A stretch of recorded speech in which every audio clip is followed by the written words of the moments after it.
Today's a day. Are we ready? Yep. Okay. Checking connection. Welcome to NiLu at Night. It's Wednesday. We got Luke on the 1-2 behind us. We have Courtney Minor, and we have, this is April, and we are,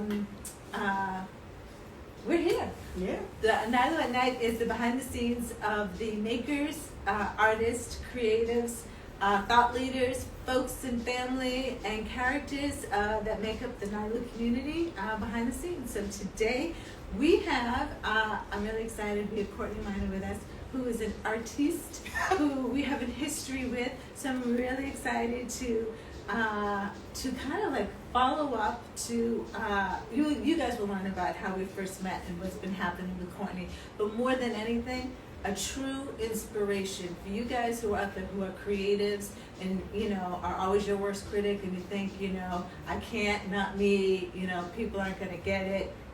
Listen up, pull up, ask questions if you want, because Courtney is the real thing and is doing it. So let's start.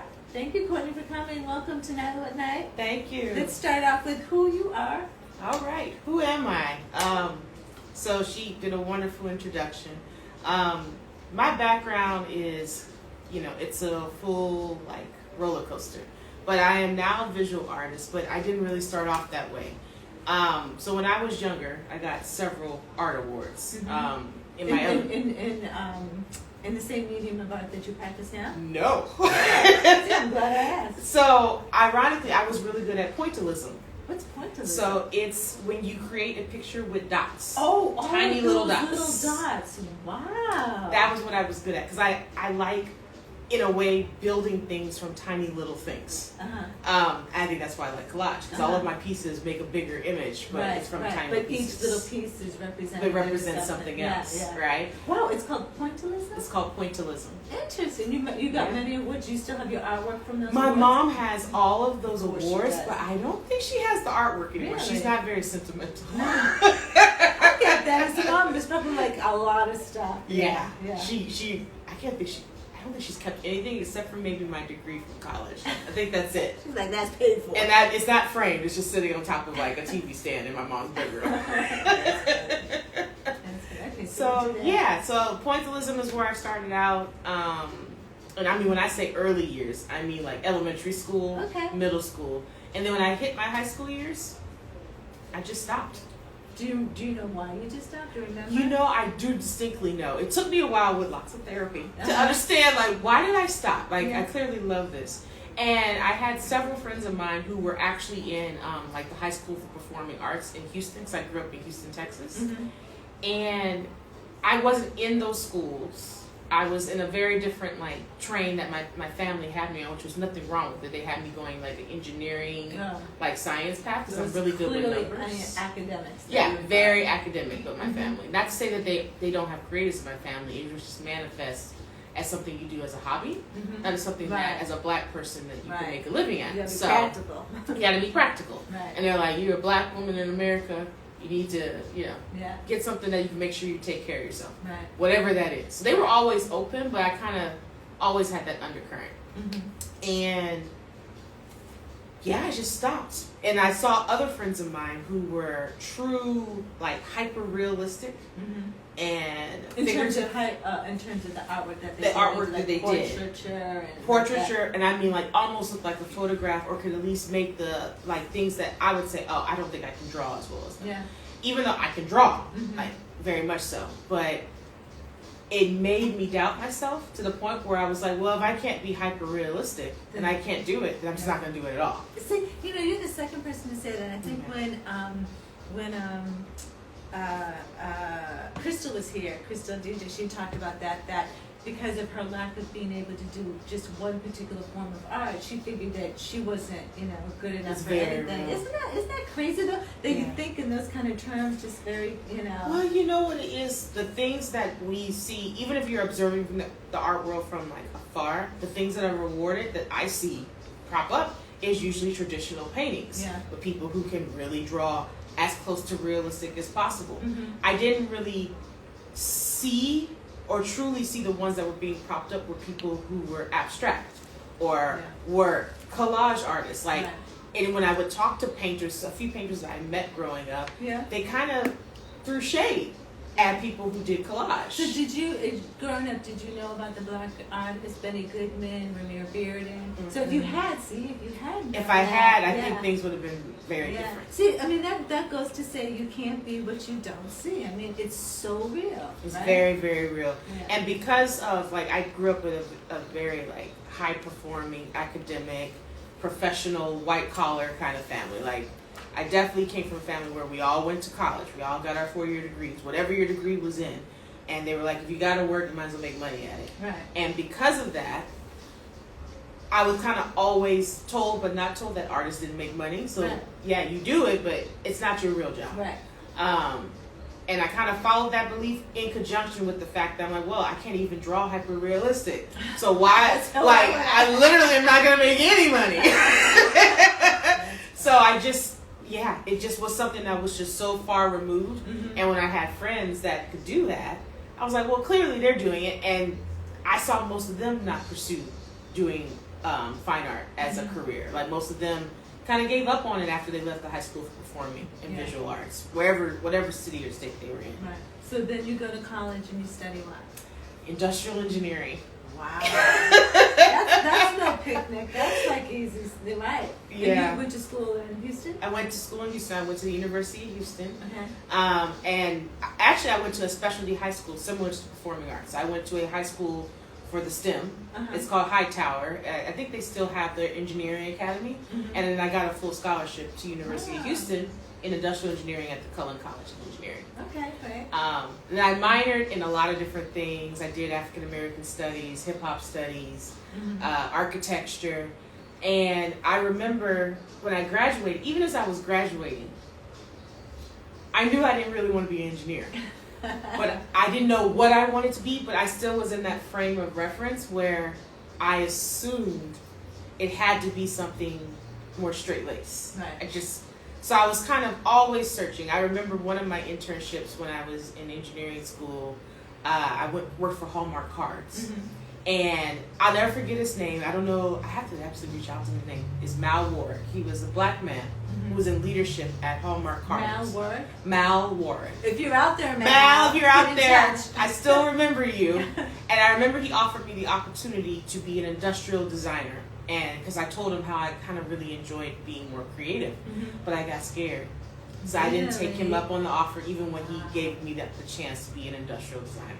And I look back on that and I go, man, my life probably would have went way differently if I had just taken that opportunity. But I didn't. And so I went the route of engineering, and then I changed over, went into market research, because I really love ethnographic research. Like, it's really literally what we're doing right now. I'm interviewing folks in their own environment. You call that ethnographic? Ethnographic research. So, like, a lot of people think of market research as just those focus groups when they're in a room. Yeah. But what I specialize in is more in situations. So you almost could think of it as what I do in my daily job is more like journalism than a focus group. And it's a beautiful profession.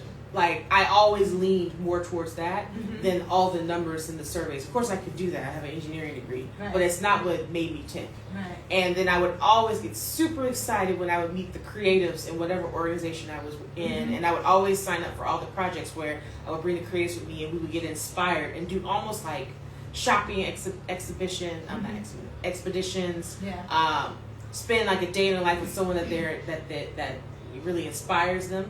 But it's all market research. It's just I lean towards the innovation. Even now with my consulting firm, I lean towards innovation and towards revamping and bringing a new creative spin to something that needs it. You know, to hear you talk, it's so funny because I think that for a lot of people, and not just young people, but I mean, I have a son who's getting ready to go to college, and when I talk to, like, you know, younger people who are going to college, or like figuring out what they want to study, there's always this thing, like, for example, it's like when people say, like, they want to work with animals, the only thing they think about is veterinarians. It's like, there is so many more other things that you can do. And what I think what is a disconnect is that you don't realize all of the different ways in which you could use a different degree, right? You kind of just go for all the top level, the most obvious things. But, you know, I think that it's great because just what you're saying is like for someone who wants to get into marketing or who is a creative and doesn't necessarily want to do it in one particular context, that even in marketing there's a creative outlet. Like, I mean, where do you find this information in terms of if somebody like... So... I guess that's what internships are for. The internships are for that, and then when I was part of my internships, I was part of a lot of Black organizations that existed within those companies. And I still have mentors who are also some of my art collectors who explain to me how you could do many different things with something that would traditionally be one thing. Right. So, like how I was in engineering, but they said, oh, well, you could be industrial designer. You could be this, you could be that. You could go into market research because it's about transferable skills. Yeah. Not necessarily the degree you get. Right. And it's very important. So, like, I remember actually when I chose my engineering degree, I picked it because I knew I needed to learn a specific skill set, and I had a feeling like I could use this in a lot of different places. I don't know what it's going to be, but I knew I could do that. So you are Courtney Minor. You are a visual artist, and you are your other. I should call it what you started out now was your side hustle. It is. She's doing 75% of what she's doing is her art. So yeah. When we met in I want to say 2017. It was like 2017. It was like 2017, maybe 2018? 2017. Yeah. Courtney was working full-time corporate. We had a mutual friend. Yeah. but at least it's more on your terms. Yeah. We met, and was it June? Yeah, June. June came in. She was like, oh, I have a friend who has some art. June was on the show. We had mentioned you. And we hosted Courtney's first show. I was so proud of that. We hosted our first art show at NiLu, and we had original art up. We had our print work out, and I remember this beautiful piece that you had by the entrance. That how many pieces sold? Of that original collection, about 4 of those sold. Yeah. And then the one in the very front was a private commission that he just let me loan it out for the evening. And then the other 2, it's actually one of the prints that I'm getting here. So like about 4 of them sold. The rest are still in my studio, and I'm very much about like I'm not pressed. Like when they need to go to the right home, they do. They do, yeah. And it takes time. But I can remember the conversation. She's like, yeah, I don't know. I just do this thing. And it's like, I'm so happy to see how you transformed, how life has happened, but you're still steadfast. You've dealt with it. And I feel like it's made you even more of a, I don't want to say a better artist, but a more layered artist. I feel like with the experiences that over the last couple of years that you've had. I know that some pieces that you've done have been very personal and very sentimental and everything. So I want to show you guys. Courtney brought with her 2 originals with her. Yeah. So which one do you want to see first? I want whichever one. We're going to see both of them. I gifted you a print of this. Do you want to see this one? Let's see this one first. This one. This also features Junie. Does it? Oh yes, it does. The 2 women here is Junie. So you have to. Do we have a good image of that, Lucky? Should I go down here?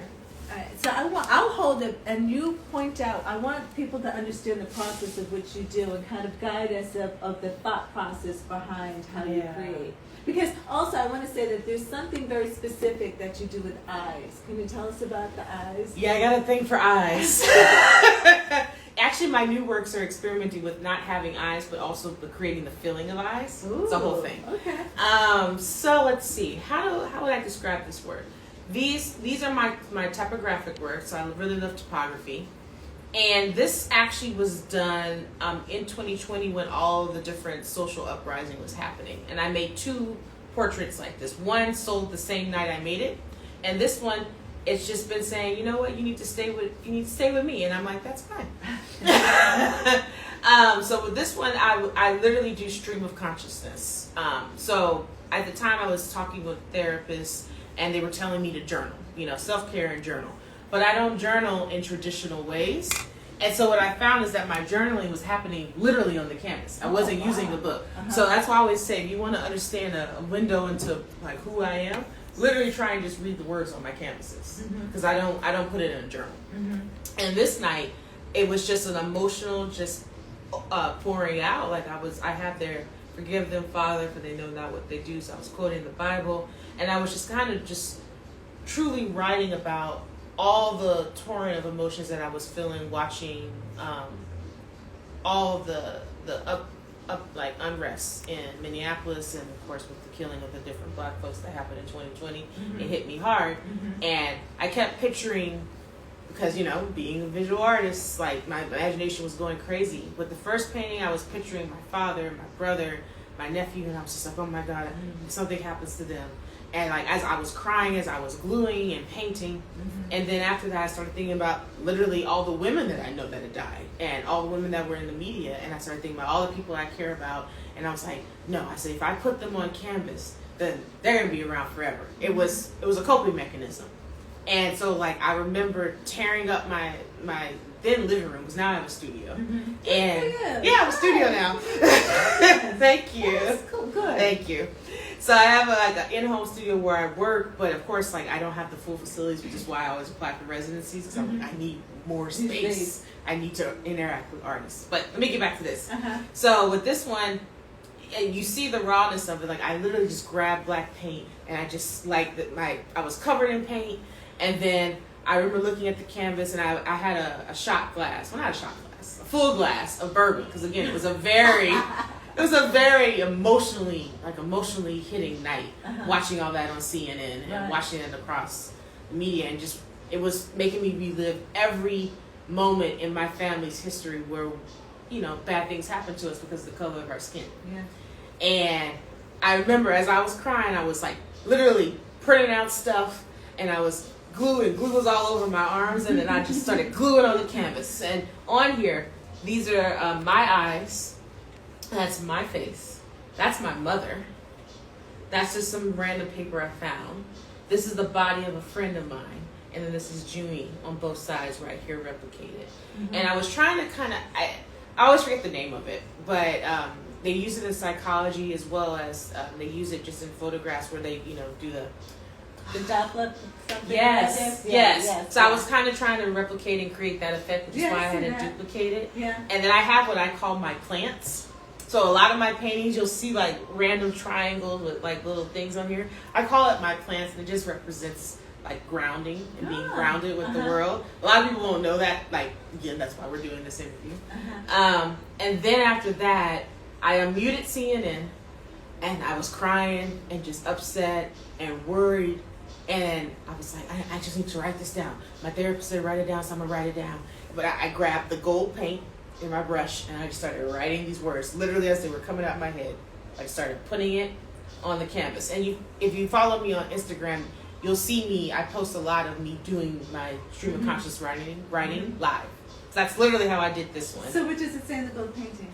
So some of it I don't tell everybody what it says. Okay. So I usually give like the first line, which is to forgive them, Father. Okay. And then I will give away a few things. So other than the first line, I always add anywhere from 6 to 12 layers of work.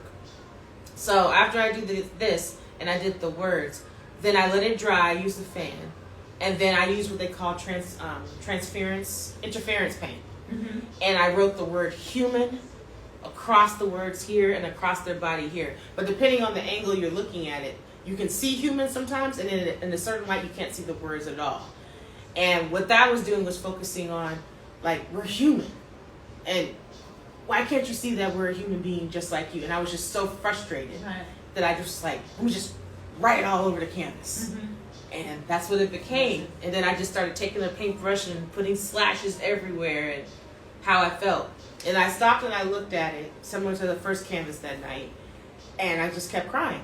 And so I said, let me put some tears of blood on here. And it represented the pain that we have. And on the back it says, heartache, forgiveness, and vengeance. ooh. Yep. And I'm giving this to you. Oh, thank you. No, wait. I'm not giving you the original. Hold it. Hold it. Now this one is still for sale in my studio and my gallery, but I did gifted you a print of this, and I'm going to offer it up as prints that you can put in. Oh, NiLu. Perfect. Yeah. Thanks. So you guys don't know this, but we have a whole collection of prints that are going to be coming to NiLu in the next couple of weeks. So look out for the launch of it, as well as you can buy original art, as well as other merch directly on Courtney's Instagram and website. Her Instagram account is Hey It's Hey, it's Courtney, and her website is thecmdstudio.com. thecmdstudio.com. Which she's wearing her hoodie. Yeah, I designed this. What's that? And show them the cup too. Yeah, so I've been making Some product, funky stuff. right? So if you like my art and you want some like funk in your life, Some funky you stuff. can get it. This is a tumbler, so it does hot and cold liquids. I designed the hoodies, and I just launched a new canvas tote, casual tote. It's on my website as of yesterday. I did a soft launch. I'm going to do more marketing later. Okay. But of course, every time I've worn it in the city in the past 2 weeks, people love it. Yeah. So go check it out. The Check it out. cmdstudio.com. And then I'm Hey It's Courtney Minor on Instagram. On Instagram. You guys, if you have any questions, let us know. I want to shout out Joy from Stapleton Arts. Let me show you really quick. Joy worked with us at NiLu, and she was a guest a couple of weeks ago, and she is an art educator. And so she was getting so frustrated. I'm going to get up really quick because I got to get this over here. Oh. She created this. Look at this. She created a melon. Melon! Right? Melon, yes. A whole set. Ooh. Joy, I'm shouting you out, right? Because I knew you appreciate that. So Ooh. she created this. She's does got art all the education. shades. She's got all the shades. We have it here at NiLu, but I just had to show you that. Oh my because, gosh. Are these oils or acrylics? they are acrylics, I believe. Ooh, I might Yeah. have to get this. So my last work I've been working on for going to the residency. Yeah. Because I couldn't find melanin acrylics, I switched to construction paper. Found some melanated construction paper, and I was cutting it up into pieces to form my collage. Look who's going home with But the Stapleton I Arts. might need to get. Yeah. So shout out, Joy. We see you. Oh, this is nice. She says, I love abstract and collage work so much. Precisely. Thank you. So, Courtney will be coming up. Yeah, this is really Coming nice. This is up. really So, nice. yeah, the who, the what you do. Where do you do? You do it all in your studio? So yeah, I have an in-home studio. put that Yeah, I down don't want to here. drop that. No, we'll I'm take using that that home tonight. for you. I have an in-home studio. It's a small one. Yeah. And So so don't do that. It's What? an in-home studio. No. The reason why I That's say it. no. The reason why I say it is because like with my residencies, you often need studio space, and that's like Yeah. part of like the bonus of getting a studio. And some people are like, well, if you have a home studio, why do you need the residency? And I'm like, Right. no. I said, let me be clear. Like what I have is envisioned in my head a very large canvas. I was going to ask you, how large, like when we met, you were doing like 32 by 24. Oh, those are something my like that. small ones now. Really? So what sizes are you doing now? So right now I'm up to about 72 by 36. Wow. So the size of a door. Wow, damn, Courtney.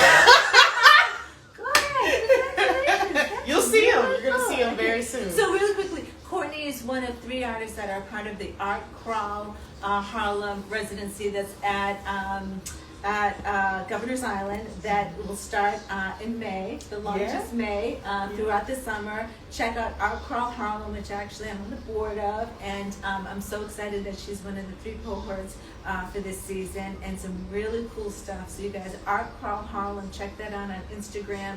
A lot of good programming that we have, and Ulysses is our is our executive director, and he is beyond. He keeps everything moving and grooving, and thank God for Ulysses because he's just making it happen. So. You know what? I glanced at your screen. Yeah. I can answer that question. I'm going to What's the answer this for question? that person. Oh, did you make because these earrings? earrings. I did not make these We were talking earrings. about But I that. want to give a shout out. She's a black female creator. She's from Chicago, but she's living in Accra, Ghana. What's her name? Her name is Dalia Lachey. Okay. So I'll make sure I get her tag. Like her earrings are beautiful. I got to shout her out because fellow black And you know what I love? I Yeah. commented they're light. So They're super light. Yeah. And I bought, when I saw her stuff, I was attending Afrochella in Accra this past December. And I visited a lot of booths. When I saw hers, I bought up like so many earrings. It's ridiculous. Like for everybody I know, I'm like, every type of taste, she has something. And I like to be bold. So I was like, I need some dangling. Dangling.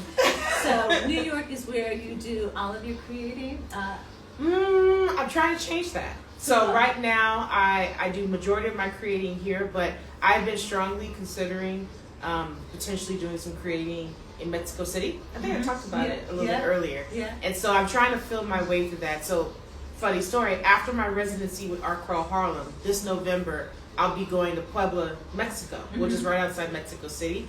And I'm kind of hoping I can get a feel for their art scene, and also like, will I be accepted? Will I be embraced? And if I am, then I might have a second space there. You will be. Hopefully. So, wow, okay, so who, where, what, and why, because you have to create. You know, I can't stop. I think it's such a cool story that, you know, when you think about what you enjoyed when you were like elementary school, like for me, I loved words. I love the spelling bee, I love words, their meaning and everything, and I still love words to this day. That things come back around, you know, if they're really entrenched with who you are, they really come do. back around. You can't run away from it.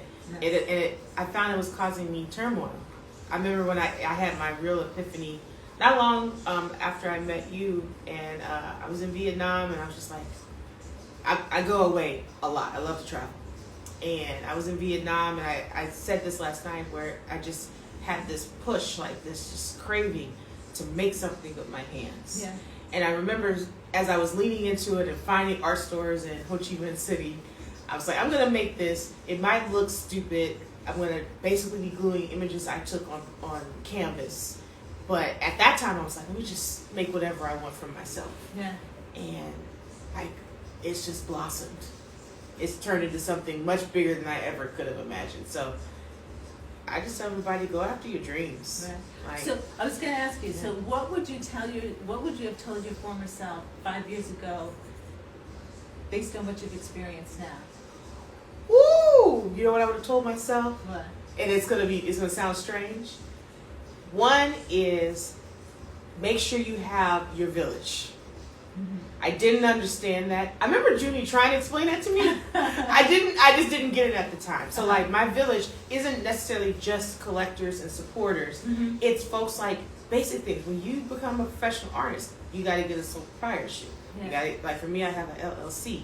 Like having a good accountant, having The business legal, of art, the right? business of art. Understanding the art I of didn't business. really realize, like, and I'm a business Yeah, leader, business, yeah. but it just didn't click until I was like, oh, well, if I need to put it in a gift store, if I need to put it on a shirt for Gap or myself, oh, I probably need to trademark that so they don't steal my stuff. Which, by the way, Courtney had one of her designs sold with the Gap.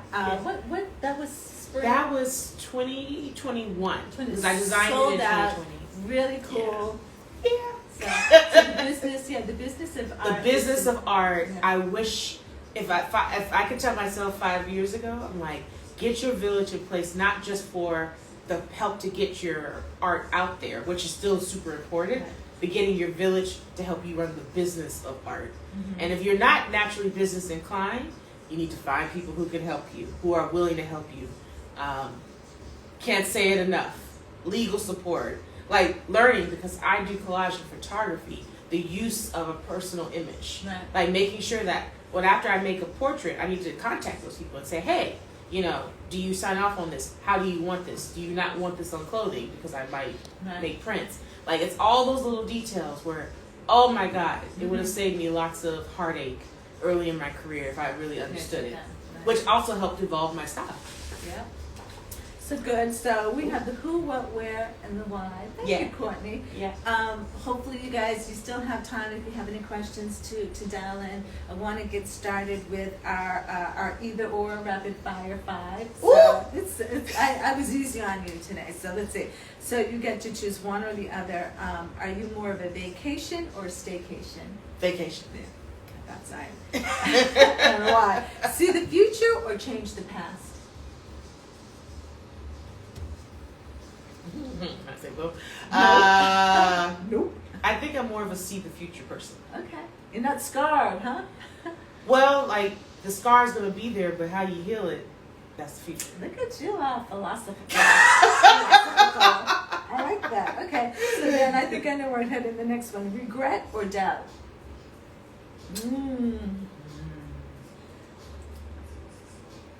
I think I would lean towards doubt. Yeah. And the reason why I say doubt is if you have doubts in the moment, I've learned to trust your instinct. And if you trust your instinct, then you have far less regrets. Yeah. Go with your gut. Go with your gut. Freedom or hope? Freedom. Absolutely. Mm-hmm. Because, hope is a beautiful thing. But there's nothing like that taste of freedom when knowing that you're not beholden to anyone or anything. And if you are beholden, it's because you choose to be subservient to that person or defer to that person or that entity or that organization. But when you're forced to, well, then that's not all right. So, a quick question going up. So, when you were saying that, it made me think of, do you, in terms of the context of you now doing your art, do you feel more free than you ever felt? Oh my goodness, yes. And I think it's because with my personality, like, I am extroverted, but there's also a very... Maybe a little, but... Just a little bit. But there's a strong part of my personality that I've been told I can be very complicated and hard to completely understand.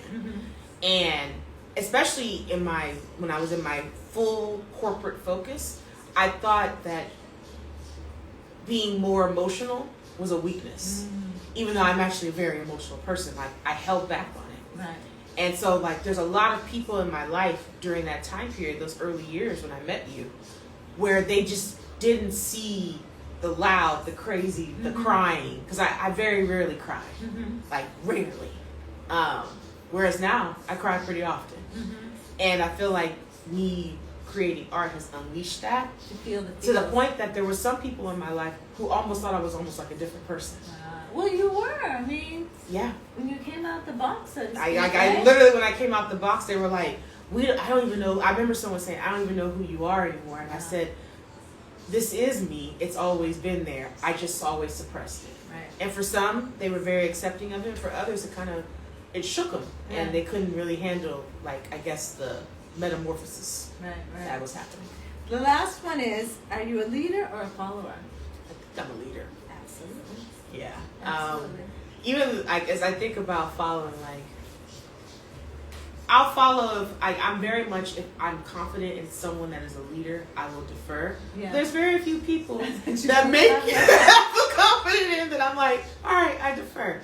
So, and I'm very much about, if you can't get something done or someone's saying no, you can't. Very much in the camp of, oh yes I can. Yeah, I can. I'm gonna show you. Watch. I might not be able to tell you, but I'm gonna show you. Just give me time. So yeah. See, that wasn't so bad. That wasn't bad at all. So I just want to repeat, you can find original art and merchandise from Courtney at the CMDstudio.com. And hey, it's Courtney on Instagram. Hey, it's Courtney Minor. It's Courtney Minor on Instagram. So check that out. Check out her stuff. Again, we're going to have some of Courtney's prints available at NiLu in the next couple of weeks. So definitely check it out. We'll be doing a launch for that.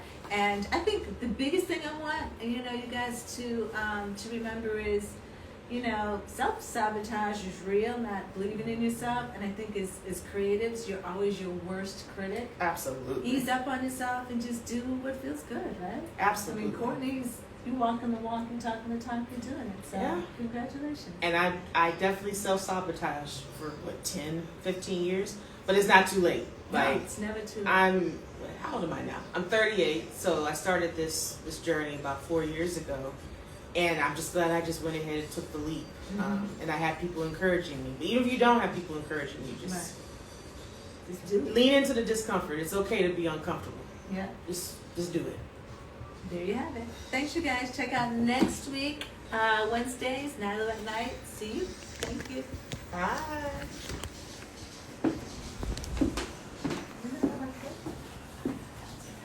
No, it was 30. Woo! 35. Wow.